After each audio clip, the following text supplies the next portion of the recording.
Em entrevista ao jornal Estadão, o ministro da Defesa, José Múcio Monteiro, confirmou que as comemorações do Dia da Independência em Brasília serão modestas, em razão de cortes no orçamento. Na conversa, Múcio usou a expressão, abre aspas, raspando o osso, fecha aspas, para definir como está lidando com o orçamento da pasta. Múcio reclamou ainda do corte de 675 milhões de reais a menos para a pasta. Na semana passada, no anúncio do projeto de lei orçamentária para 2025, o governo decidiu destinar 133 bilhões para a defesa. Múcio, porém, afirmou que a quantia é insuficiente, porque, segundo o ministro, existem muitas contas represadas. E aí, Piotr? O que você achou? O ministro Múcio concedeu entrevista ao Estadão, reclamou do orçamento, 133 bilhões de reais, diz que é pouco aí para a defesa, diz que está raspando o osso e que a comemoração do 7 de setembro vai ser modesta. Bom, o corte no orçamento atinge as Forças Armadas e não é só isso, tá? Tem uma influência política. O assessor internacional, o Amorim, esse é o cargo dele? Ele usou a influência dele com Lula para travar a compra de tanques, de carros de combate que viriam de Israel. Para se ter uma ideia, sendo que esses carros de combate, esses tanques, foram exatamente os que têm a melhor relação custo-benefício, os que foram aprovados tecnicamente pelo Exército. Mas os outros até custam mais caro, tem outro problema de operação dentro do Brasil. Vem o Amorim e interfere numa decisão que é técnica do Exército. O presidente Lula simplesmente, até o que se sabe até o momento, seguiu o conselho do seu assessor de assuntos internacionais, o ex-ministro, inclusive, das Relações Exteriores, o Amorim.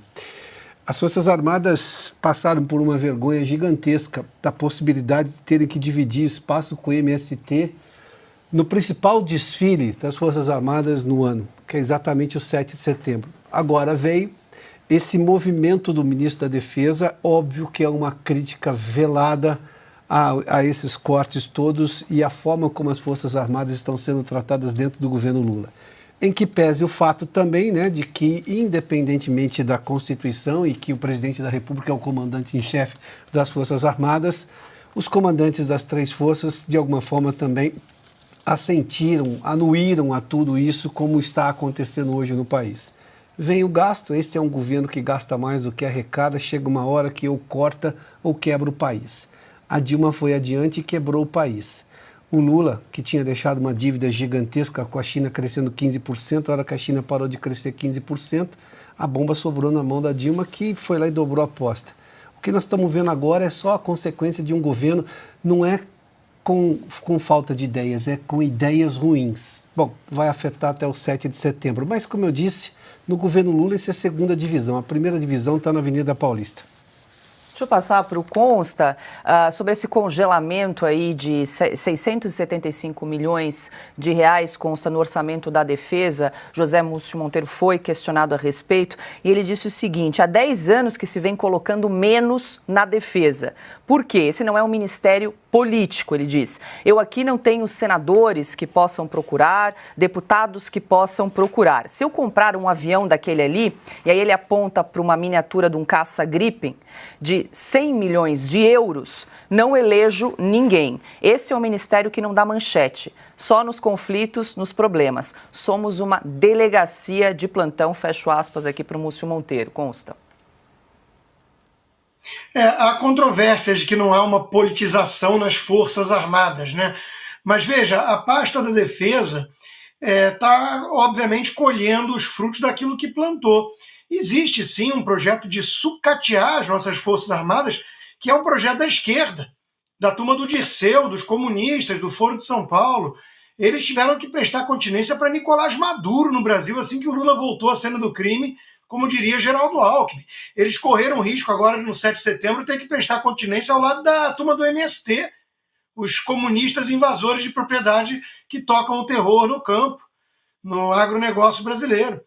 Foi por pouco, e alguns até lamentam, todo castigo é pouco. Acho que muitos ali na cúpula agiram como traidores da pátria. De alguma forma foram cúmplices desses comunistas. E não foi por falta de alerta, né, que essa situação está chegando a esse ponto. Então, de novo, o Celso Amorim interferindo na compra de blindados de Israel, porque quer agradar os coleguinhas do eixo do mal, a Rússia acima de tudo. Então, o Brasil fez essa escolha. Quem fez o L sabia. Agora, dizer que as Forças Armadas não têm um certo papel político, né, nessa história toda, isso é conto para carochinha. Eu carrego em minha mão aqui a medalha da Marinha brasileira, da Brazilian Navy, que eu recebi pouco tempo atrás, com o Augusto Nunes também foi agraciado pela medalha de mérito à honra Tamandaré, né, no Brasil. Eu recebi aqui em Washington. Eu tenho alguma vergonha. Eu sei que a equipe que estava à frente da Marinha naquela época era uma outra turma, uma turma que merece respeito. Mas vai ver os nomes que eles estão premiando agora, né? E aí dá uma certa vergonha. Então, de novo, os militares não sabiam que isso ia acontecer se o ladrão comunista voltasse à cena do crime, como diria Geraldo Alckmin?